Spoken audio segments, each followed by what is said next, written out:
السلام علیکم viewers and readers, کیسے ہیں آپ سب؟ امید ہے آپ سب خیریت سے ہوں گے۔ کہانی کا نام ہے دوسری شادی۔ میری شادی کو 5 سال ہو چکے تھے۔ باہر سب کچھ ٹھیک لگتا تھا، ایک گھر، ایک شوہر، ایک زندگی، لیکن اندر ایک ایسا حالات تھا جسے کوئی نہیں دیکھ سکتا تھا۔ سب سے بڑا درد یہ تھا کہ مجھے اولاد نہیں ہو سکتی تھی۔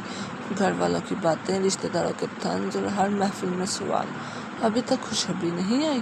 یہ جملے میرے دل کو ہر بار زخمی کر دیتے تھے۔ میں اندر سے ٹوٹنے لگی تھی۔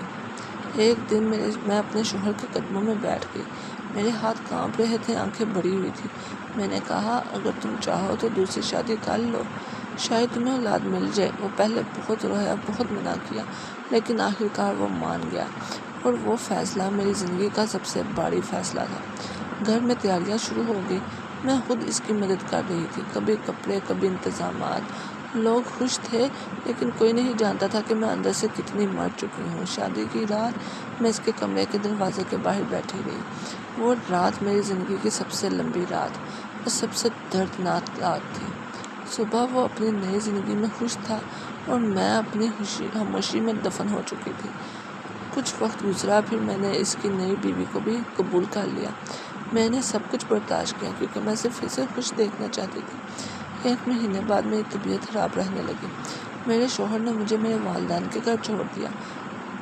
کچھ دن میں واپس لے جاؤں گا، لیکن وہ کچھ دن آج 2 سال بن چکے ہیں۔ وہ واپس نہیں آیا، نہ کال، نہ پیغام، نہ کوئی خبر۔ سننے میں آیا ہے کہ اس کے گھر بیٹی ہوئی ہے۔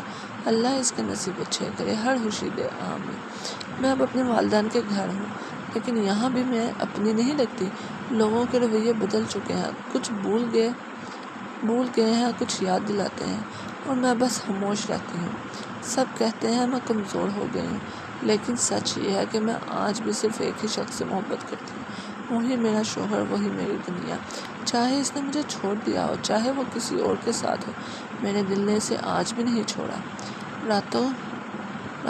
راتوں کو جب سب سو جاتے ہیں، میں جاگتی ہوں، سوچتی ہوں کیا وہ مجھے بھول گیا ہوگا، یا پھر کیا میں نے ہی سب کچھ غلط کیا تھا۔ کوئی جواب نہیں ملتا، صرف آنسو رہ جاتے ہیں۔ زندگی نے مجھے یہ سکھایا ہے کہ ہر قربانی صلہ نہیں دیتی، ہر محبت مکمل نہیں ہوتی، اور ہر انتظار کا انجام واپسی نہیں ہوتا۔ آج بھی میں اسی انسان سے محبت کرتی ہوں، لیکن اب اس محبت میں امید نہیں رہی، صرف یاد رہ گئی ہے۔ میں واپس اس کے گھر نہیں جانا چاہتی، کیونکہ وہاں اب شاید میری کوئی جگہ نہیں رہی۔ کچھ کہانیاں ختم نہیں ہوتی، بس خاموش ہو جاتی ہیں، اور میری کہانی بھی ایسی ہی تھی، خاموش، ادھوری، اور ہمیشہ کے لیے دل میں رہ جانے والی۔